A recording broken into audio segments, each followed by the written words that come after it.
নমস্কার। প্রথমে আমি ধন্যবাদ জানাতে চাইবো আমাদের মাননীয় মুখ্যমন্ত্রী দিদিকে আমাকে এত সুন্দর দিনে এখানে নিয়ে আসার জন্য। থ্যাংক ইউ দিদি, থ্যাংক ইউ সো মাচ।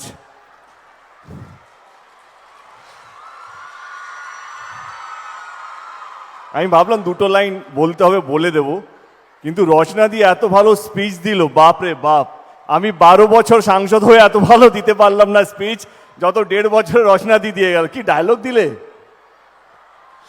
ওকে ওকে। আজকে আমার 2014 থেকে সাংসদের যাত্রা শুরু। 2014 এবং আজকে 26, এই 12 বছরে আজকে দিনটা হচ্ছে আমার সবচেয়ে বড় দিন দেব সাংসদ হিসেবে।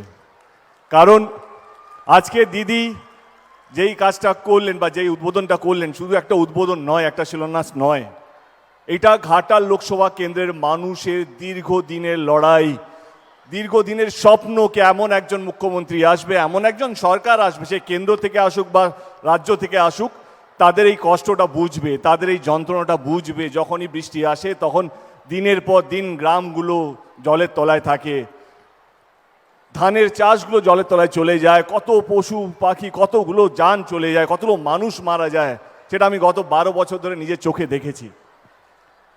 আমি 2014-তে যখন শপথ নিয়েছিলাম সাংসদে, আমার প্রথম স্পিচটাই বাংলায় দিয়েছিলাম এবং ঘাটাল মাস্টার প্ল্যান নিয়েই দিয়েছিলাম। এই ঘাটাল মাস্টার প্ল্যানটা কোনো টিএমসি বা কোনো বিজেপি বা কোনো কংগ্রেস বা কোনো সিপিএমের জন্য নয়, এটা ঘাটাল লোকসভা কেন্দ্রের প্রত্যেকটা মানুষের জন্য।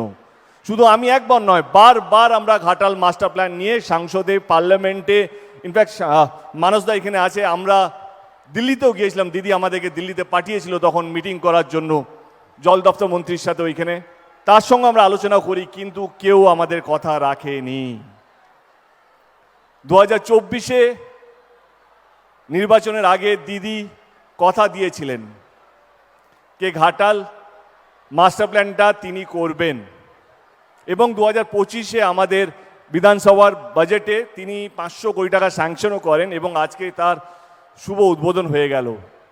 আমি নিজের তরফ থেকে নয়, আমি ঘাটাল লোকসভা কেন্দ্রের প্রত্যেকটা মানুষের পক্ষ থেকে, সে টিএমসি করুক, সিপিএম করুক, কংগ্রেস করুক, বিজেপি করুক, তাদের প্রত্যেকের পক্ষ থেকে আমি দিদিকে হাত জোড় করে ধন্যবাদ জানাতে চাইছি। দিদি, এইটা যে কত বড় কাজ হলো, এটা যে কত বড় সমস্যার সমাধান হতে চলেছে আগামী দিনে, সেটা ঘাটাল লোকসভা কেন্দ্রের মানুষই হয়তো বুঝতে পারবে।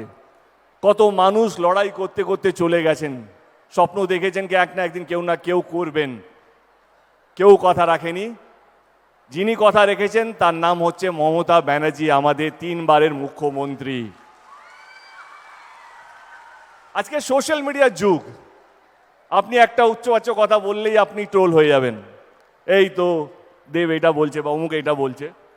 আমরা যখন এসআইআর যখন মিছিলের পর যখন আমরা সভা করছিলাম, দিদি আমাকে কিছু কথা বলতে বলেছিলেন, তখন আমি বলেছিলাম এইবারে আমাদের সরকার, আমাদের দল 250টা সিট নিয়ে আসবে। কর্মীদের কাছে এটা মন্ত্র ছিল কি না 250টা আমরা নিয়ে আসবো, কিন্তু কিছু মানুষ ট্রোল করলো কি কেন দেব পাগল হয়ে গেছে। আচ্ছা, নির্বাচনটা কিসের জন্য বলুন তো? যেই দল মানুষের কাজ করবে তাকে তো আপনারা ভোট দেবেন, তাই না? তাই তো নিয়ম হওয়া উচিত। যেই সরকার কথা দিয়ে ভোটের আগে কথা দিয়েছে, ভোটের পর সেই কথাগুলো রাখছে, তাই তো ভোট পাবে, তাই না? আজকে আমি আমার দলের পক্ষ থেকে বলছি না, একদম সাধারণ মানুষ হিসেবে বলছি। আমারও গ্রাম ঘাটাল লোকসভা কেন্দ্রের মধ্যে আছে, আমার মামা বাড়ি, আমার দেশে নিজের বাড়ি কেশপুর, আপনারা সবাই জানেন। আমাদের যেটু সিপিএম করতো, আমি তারও হয়ে বলছি কে অ্যাটলিস্ট কেউ তো কথা রাখলো। 1959-এ মানসিং কমিটি একটা প্ল্যানের নাম দেয়, সেই প্ল্যানটা ছিল ঘাটাল মাস্টার প্ল্যান। এই ফাইলটা প্রত্যেকটা দপ্তর, প্রত্যেকটা সরকারের প্রত্যেকটা টেবিলে ছিল, কিন্তু কেউ এই ফাইলটা পাস করেনি। যিনি পাস করেছেন তার নাম হচ্ছে মমতা ব্যানার্জি। এবারে যেই দল যে কথা দিয়ে কথা রাখে, সে কেন জিতবে না? তাকে তো জেতানো উচিত। সে শুধু ভোট নিয়ে চলে যায়নি, সে আপনাদের পাশে থেকে আপনাদের কথা দিয়ে কথা রেখেছে। সামনে নির্বাচন, আমি জানি অনেকেই আসবেন, অনেকেই অনেক বড় বড় কথা বলবেন, তাতে কোনো আপত্তি নেই, সবারই অধিকার আছে কথা বলার। কিন্তু আমি সাধারণ মানুষ হিসেবে বলছি, যেই দলটা গত 15 বছর ধরে মানুষকে আগলে রেখেছে তা তো জেতা উচিত। যেই দলটা সমস্ত ধর্মের মানুষকে, সে হিন্দু হোক, মুসলিম হোক, শিখ হোক, ইসাই হোক, সেই কোনো ধর্মীয় রাজনীতি না করে সমস্ত মানুষকে আগলে রেখেছে তার তো জেতা উচিত। যেই মানুষটা শুধু উন্নয়নে কাজ করে গেছে, মানুষকে ভালো রাখার চেষ্টা করে গেছে, সে কন্যাশ্রী হোক, রূপশ্রী হোক, অনেকগুলো প্রকল্পের মাধ্যমে, সে কোনোদিনও দেখেনি এই মেয়েগুলো তার বাবা মারা কোন দল করে, বা ওই বাড়িটা, যেই বাড়িটা আজকে অনেকগুলো বাড়ি অনেক মানুষ পেয়েছে, তারা কোন দল করে, তারা সিপিএম করে না, কংগ্রেস করে না, তারা টিএমসি করে, সেইটা দেখেনি। তিনি শুধু মানুষের ভালো করার চেষ্টা করে গেছেন। তাহলে সে জিতবে না তো কে জিতবে?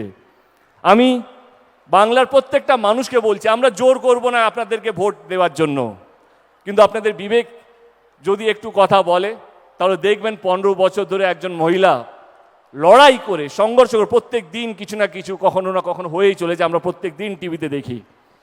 সেই মহিলা গত 15 বছর ধরে লড়াই করে নিজের জন্য নয়, বাংলার মানুষকে এক এবং ভালো রাখার চেষ্টা করে গেছে। যদি জেতে, তো আমার মনে হয় এরকম মানুষেরই জেতা উচিত।